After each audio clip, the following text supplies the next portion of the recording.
Phone भूल गया, देखा कि आपके लिए सरप्राइज ऑर्डर किया है। तुम कभी कभी मुझे मुकम्मल पागल मालूम होती। जाहिर है अब तो मैं आपको पागल ही लगूंगी। सामने से हटो। ये ढूंढना क्या बदतमीजी है तानिया।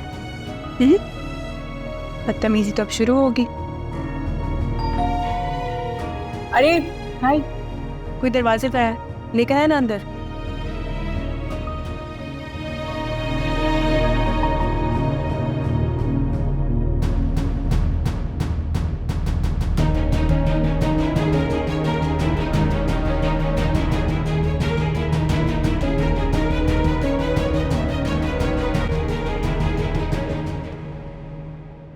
क्या हुआ? मुझे देख के हैरान हो रही हो? इसको लगा कि मैं घर पे नहीं होंगी, या फिर डू यू नो कि वी आर मैरिड नाउ, या तुम्हें फर्क ही नहीं पड़ता? तानिया प्लीज मेरी ना अभी चाहिए, मैं बाद में बात करता हूँ। कि तो मेरी मेहमान है आज। लेकिन आप आज आई क्यों? जैन, आपने मुझे खुद ही तो मैसेज करके बुलाया है। मैंने तो तानिया, वो एक्चुअली जैन, मैं काफ़ी अर्से से आपको कांटेक्ट करने की कोशिश कर रही थी। मैंने इतनी कॉल्स की, इतने मैसेजेस किए, मगर ना तो आपने मेरे किसी मैसेज का रिस्पांस दिया और ना ही मेरी कॉल अटेंड की। फिर यूँ अचानक आपने जब मुझे मैसेज करके बुलाया तो मैं आपसे इसीलिए बात नहीं कर रहा था कि पहले भी हमारी बातचीत को गलत समझा गया। हाउ कैन वी इतने छोटे हो तुम लोग? झूठ?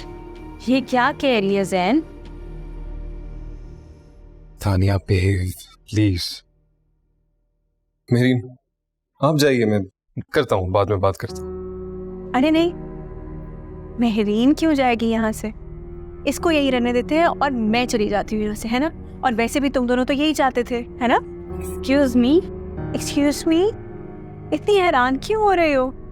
यही प्लान था ना? पहले भी तुम हमारे बीच में आई थी और अब दोबारा आ गई हो, तो ऐसे क्यों एक्ट कर रही हो? जैन, मैं नहीं जानती कि ये क्या कह रही हैं, मगर अब मजीद मैं अपनी बेइज्जती बर्दाश्त नहीं करूंगी। जैन, शायद आपको याद हो कि ना हो कि, लेकिन मुझे वो वक्त अच्छी तरह से याद है कि आपने एक अच्छे दोस्त की तरह से मेरी मदद की थी।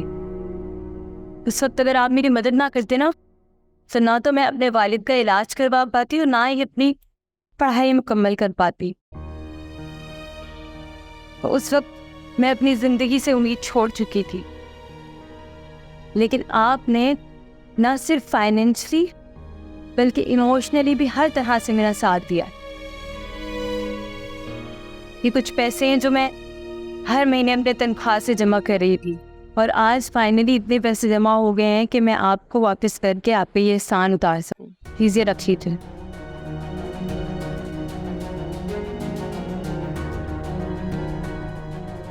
प्लीज ये रख लीजिए। अब मुझे इजाजत दे, मैं चलती हूँ।